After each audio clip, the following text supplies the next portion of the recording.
Hi,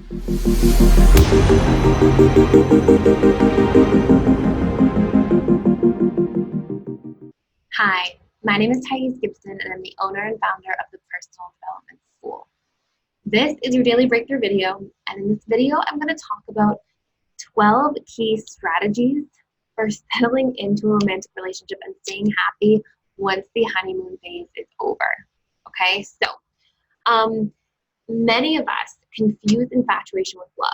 Many of us, and this is very common, that I see individuals get into a relationship. The relationship's amazing, everything's great for the first, year to 2 years, and then the honeymoon phase, it starts ending or is actually over, and the neurochemicals drop off and can even start dropping off around the 6-month mark. And then all of a sudden we're left with this person, and we're like, oh, the feelings are gone because we're confusing the infatuation as being over. So we're going to go through some key strategies to keep the relationship alive, to build a strong foundation, and I like to compare infatuation and love to like pleasure seeking versus fulfillment. If anybody's ever been through a phase in their life where they were like pleasure seeking, like drinking a lot or partying a lot or doing all these things that are, trying to get that like stimulation and that high, and then they started working on themselves and experiencing that sense of like well-being and strong fulfillment. And it's, that pleasure seeking at first seems like the be all and end all, like, oh, this is so exciting, and just like the infatuation in a relationship. And then, when you compare that over time to fulfillment, deep fulfillment and connection and growth and all these things that, create that relationship to self, fulfillment eventually becomes so much stronger than pleasure seeking ever could have been. And I like to think of that as an analogy for infatuation versus love. Eventually love overpowers infatuation by so much, and the roots in a relationship can become so deep and nourished that the idea of infatuation doesn't really pose a threat or hold a candle to the love that's been harvested in your relationship itself. So I'm going to give you guys some really cool strategies for how to actually work and create this, okay? So before I start as well, we are launching the online version of the Personal Development School this September. We're having all these amazing launch deals. So the courses include everything from like self-esteem to all attachment style reprogramming. So like individually, like fearful avoidant attachment style reprogramming, anxiously attached individuals, like a reprogramming course, dismissive avoidant reprogramming. There's courses on how to work with individuals that are of different attachment styles. We go through self-sabotage courses, depression, anxiety, emotional mastery, conflict communication, like all these courses. We're launching our first major batch this September. We're making it super accessible as well. These courses are deep enough and intense enough. They've got workbooks, worksheets, processes, charts, strategies. They come with monthly webinars, sometimes bi-weekly webinars, an online forum where you can post your questions, connect with people in your area. All these amazing things. They're deep enough that they're supposed to, for people I can't see one-on-one, this is going to be a great substitute. This is going to help you to really work through things as long as you're putting in the work from your end, as long as you're doing the workbooks and going through the processes. So the memberships are $49 a month for unlimited courses, which means if you do like 4 courses in a month, it's like super, super cheap. And then individual courses are $97 if you just want to do one specific thing. And I'm really excited that they're ready, and they're coming out soon, and they're going to be shared. So we're doing like no initiation fees, early bird pricing, 25% off, all these things if you get your information in now before September. So if you haven't already, just go to the Personal Development School website, or you can literally just email me directly at thais@personaldevelopmentschool.com and just let me know like either which courses you want to reserve for early bird pricing, or if you want the membership fee, let me know that too. And and we'll get you organized from there. So let's go into this whole, I keep wanting to say course because I've been recording courses so much lately, this video. A lot of people literally think infatuation is love, and when the infatuation fades, they associate that the love has faded. Another thing I see a lot too is people think that when their attachment style is triggered, or activated, that high and then that missing the person and that like withdrawal and the feeling of loss and all, all those strong feelings that come up, often it confuse their attachment style being triggered with being really in love. And so, like, what's stronger than infatuation or attachment style triggering? Well, eventually, really strong love with really deep roots, deep connection, and deep commitment and consistency. You know, I find the more that people are working through things together collectively and sharing and creating that deep rapport in a relationship, the healthier the relationship tends to become. So when we are infatuated as human beings, neurochemicals are high. We've got like a lot of oxytocin flowing. We've got dopamine circulating, some serotonin, like all these neurochemicals, and we're literally to some degree experiencing a real high. And so when we hear the term, like sometimes to describe the anxiously attached individual, we'll hear the love addict, and really this is a real thing. Like people can really be addicted to that love and those early stages of connection in a romantic relationship. So once this fades, we sort of get to see, like, is this turning into love or not? Or has this turned into love if this is fading around the 2-year mark? So how does like turn into love? What happens when we have feelings and those feelings actually turn into love? Well, what happens is we like somebody by their traits or the needs that they seem to meet for us. But once we love, what we've done is we've been vulnerable enough to this person that we like, that we felt infatuated with, to truly feel seen, heard, understood, and connected at a deeper level. So we've felt that way. We've shown ourselves, and we feel like we are seeing and hearing and understanding another person and connecting with them. And that's usually what turns like into love. So the honeymoon phase neurochemistry actually makes it easier to be more vulnerable. And so it's really that vulnerability piece that allows us to fall in love, because it requires us to feel like we're seeing, hearing, understanding another person, and they're doing that for us to really feel like there's love in that relationship dynamic. And so it's really interesting because when we enter into this space, right, where we've got these hormones flowing and neurochemicals flowing and all these things are going on, when that sort of fades, sometimes it becomes harder to become vulnerable.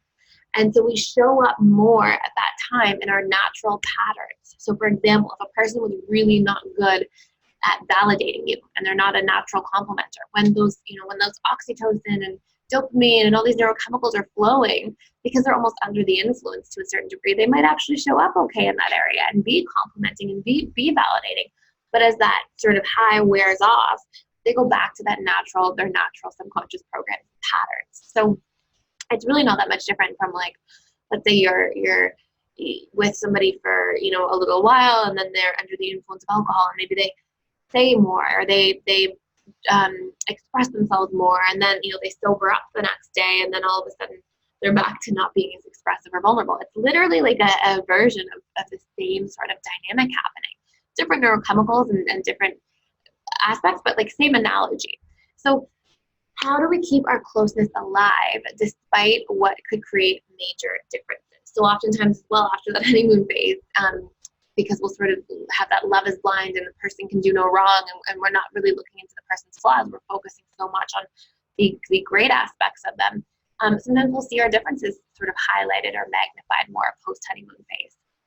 And so what we have to do in order to work through this is we have to bring what's working in the honeymoon phase consciously and intentionally into the latter phase of the relationship. So I'm going to give you 12, and then kind of like a little bonus feature, key things to making a relationship work effectively and settling in and feeling like that love can grow even if that infatuation is shrinking, so that fulfillment eventually overpowers or outweighs the pleasure seeking. So number one, we have to keep the vulnerability alive. And this is a scary thing for a lot of people, but this means like opening up, sharing things about your day, intentionally coming home. Let's say you're living together, or let's say you're just seeing each other. Intentionally sharing. It's so amazing to me how strong the difference is, especially for dismissive avoidant attachment styles.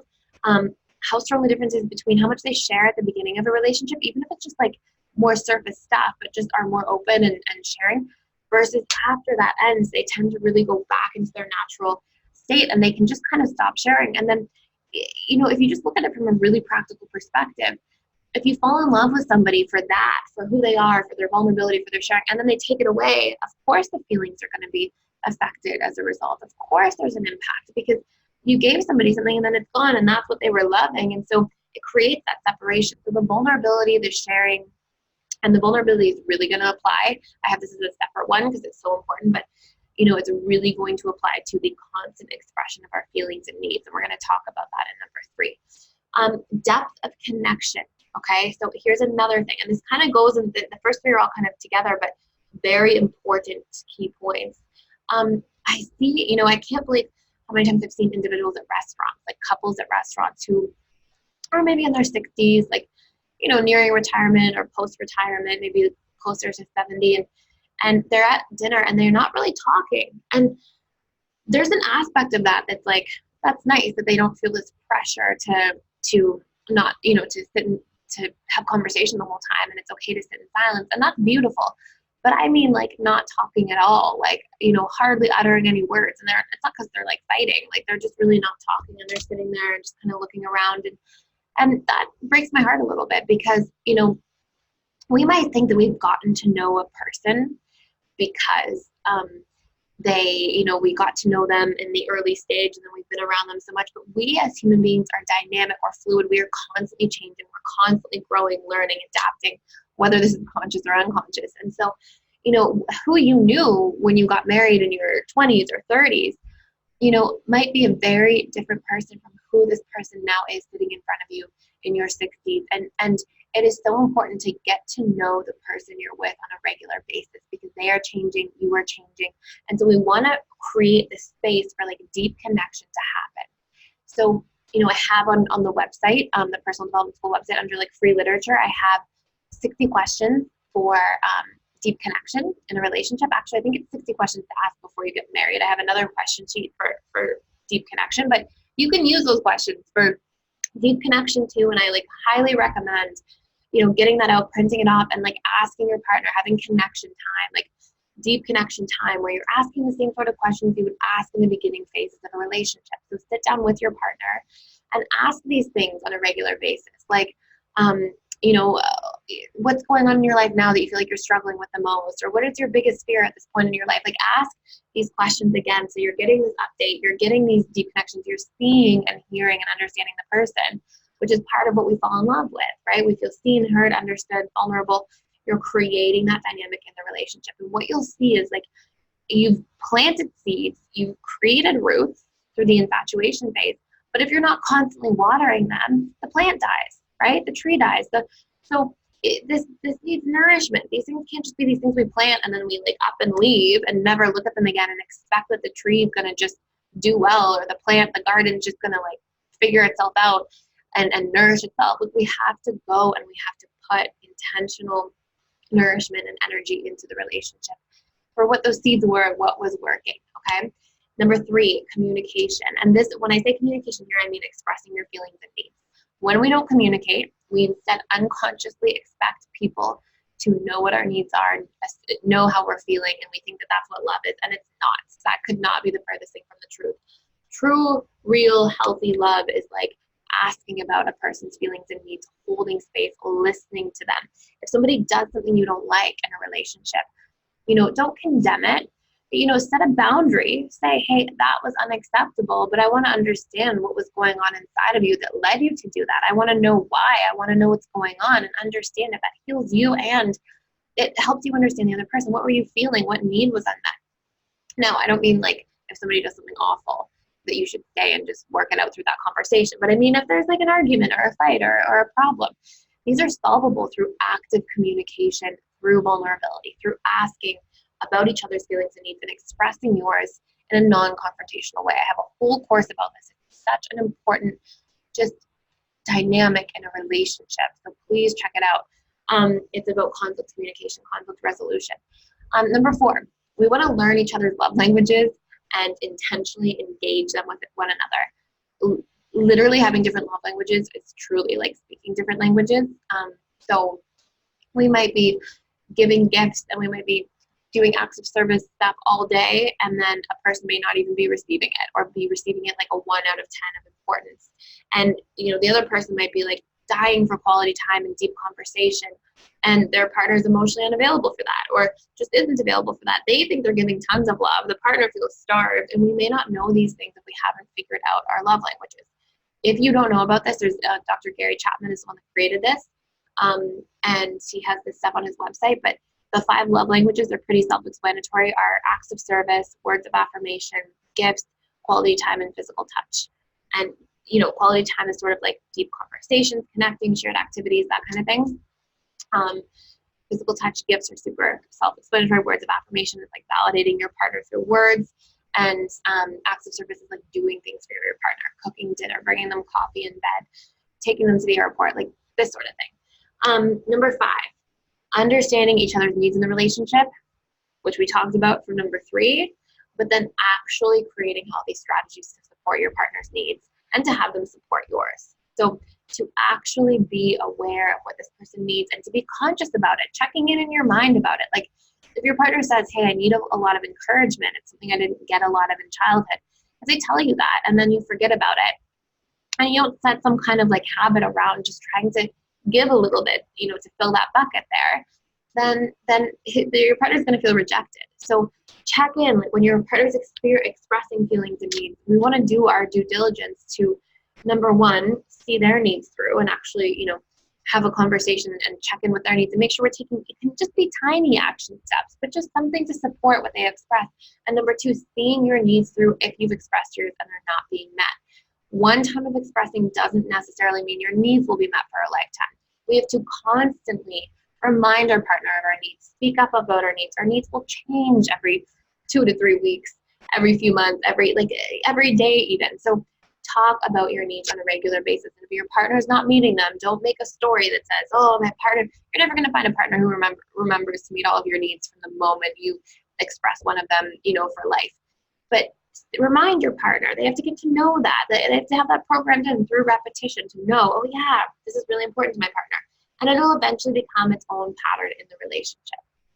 Number 6, and I'm going to talk about this from a barrier standpoint, but like one of the biggest barriers to all of these, things, just to like being in a really rooted, healthy space, settled into a relationship is your unconscious expectations. A lot of us carry these unconscious expectations, how we saw mom and dad behave, how we saw our neighbors' parents behave, how we saw people behave on TV or in movies.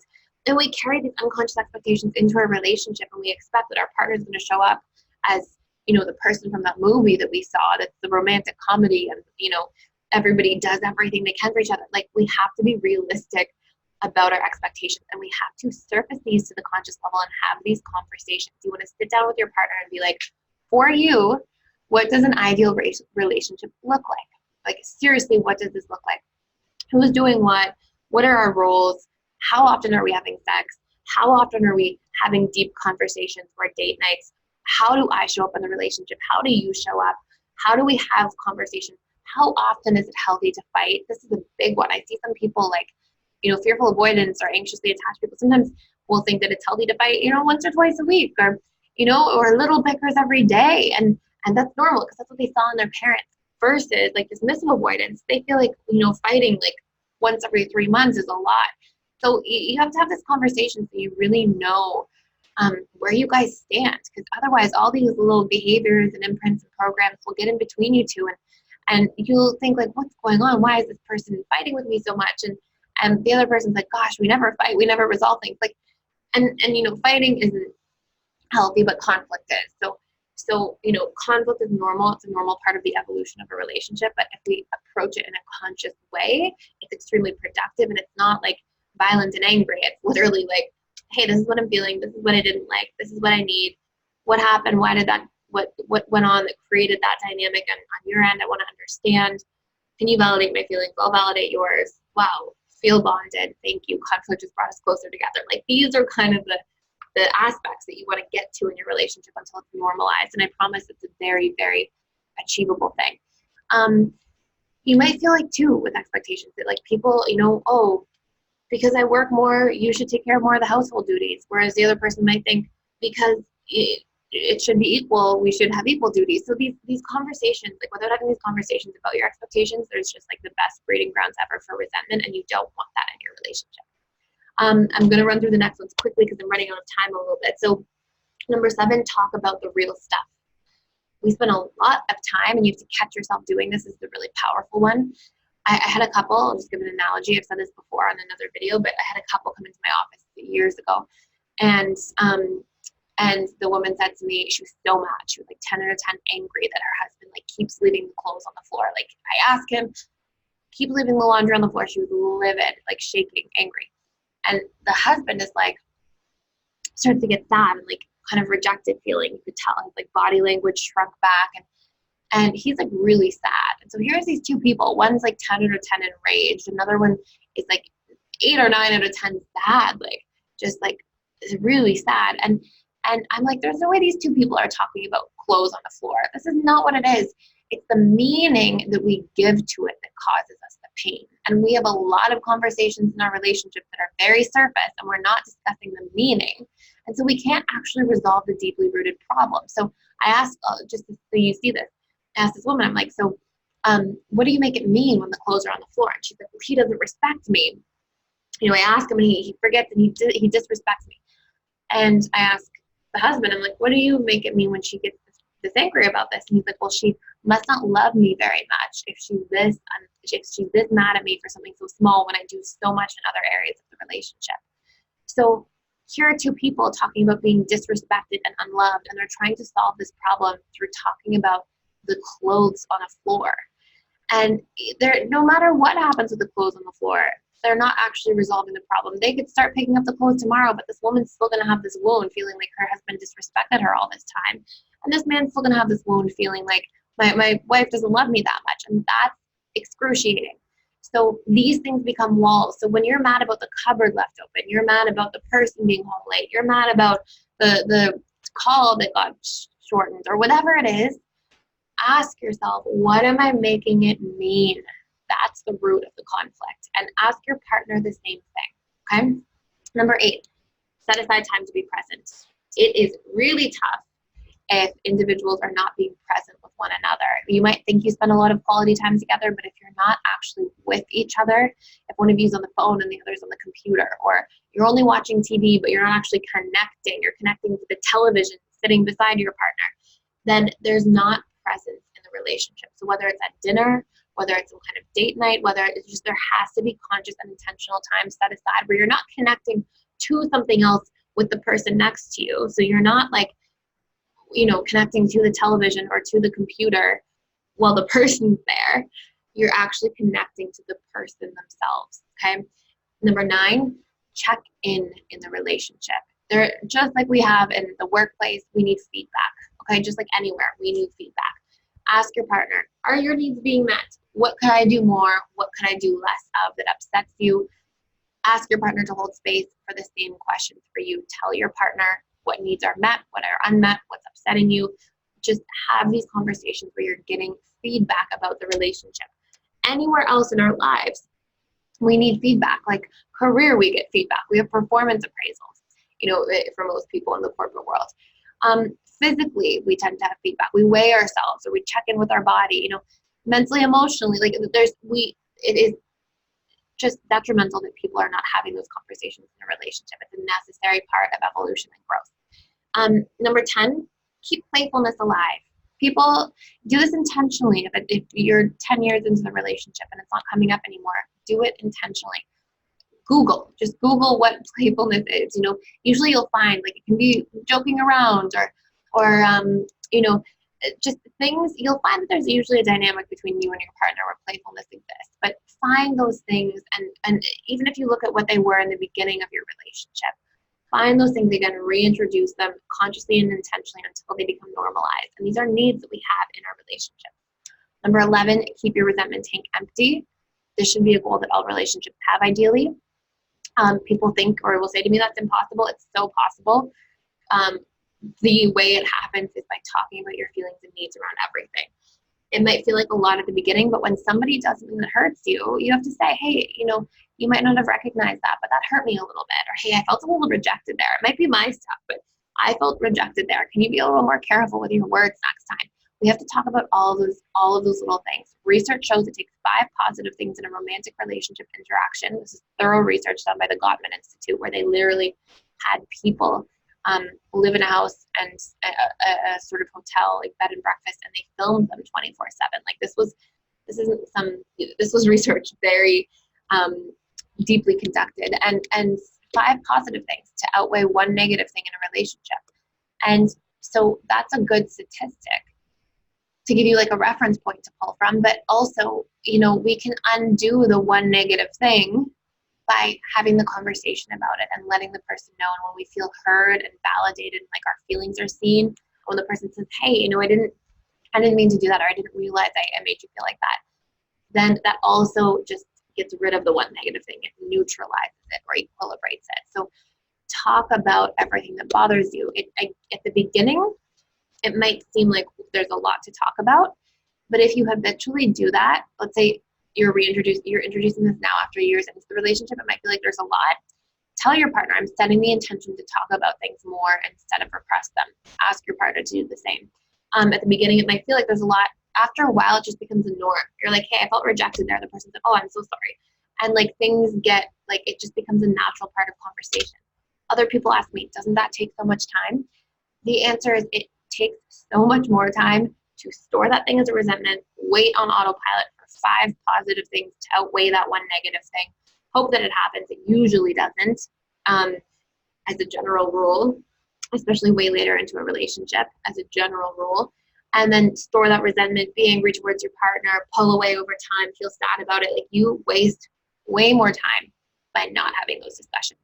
Number 12, last but not least, intentionally try to compliment. Try to see and notice things about your partner on purpose. Look at them. Like, what are they doing that's powerful right now? What are they doing that's beautiful right now? What are they doing that is inspiring to you, that they're trying to work towards? Compliment these things. See and hear your partner. That's part of why we fall in love in the first place. We feel seen, we feel heard, we feel noticed, we feel understood. Introduce those things into your relationship consciously and intentionally.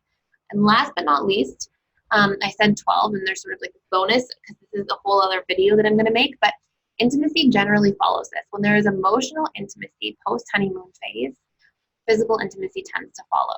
When emotional intimacy shuts off, physical intimacy can stay alive for a while, but not forever. And it tends to be thought out, you know, in other ways, other places, other forms, emotionally, physically, in all ways. Like it's a need that we all have as human beings. So physical intimacy, sex tend to follow this emotional connection as long as you're keeping these things alive in a relationship. And the reason I put this in here is because sex is an important part of a romantic relationship. So it is something that should be checked in with, had conversations about. I'll make a whole separate video for this. But those are your 12 or 13 key things for today. Thank you so much for watching.